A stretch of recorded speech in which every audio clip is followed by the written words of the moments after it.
তো চলো, আজকে ছিল মায়ের একটা বার্থডে পার্টিতে ইনভিটেশন। তো কোনোদিনও মাকে এভাবে আমি রেডি করতে বসাইনি, কারণ মানে নিজেদের ইভেন্টগুলো তো একসঙ্গেই পড়ে যায়। তো আজকে আমি বললাম চলো আজকে তোমাকে একটু তাহলে রেডি করে দিই। মা সবসময় একাই রেডি হতে স্বাচ্ছন্দ্য বোধ করে, মানে পছন্দ করে। তো কারণ মা হালকা পছন্দ করে। এবার আমিও খুবই হালকা করেছি মাকে, তোমরাই দেখো।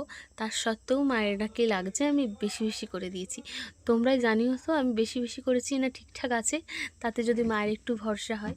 তো আমি এখানে এখানে আমি এটা ফুল কাভারেজ অফ ফাউন্ডেশনও দিইনি। এখানে যে লরিয়ালের সিরাম বেস একটা টিন্ট বেরিয়েছে না ফাউন্ডেশনের মতো, সেটা ইউজ করেছি। এবং দেখো সেটা মায়ের শেডে খুব সুন্দর মিশ করে গেছে।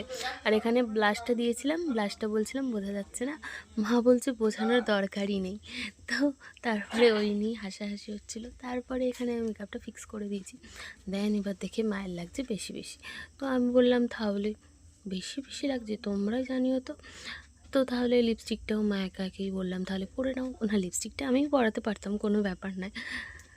এখানে মাকে বললাম পরে নাও, আমি তাহলে একটু ভিডিওটা সুন্দরভাবে নিয়ে নিই।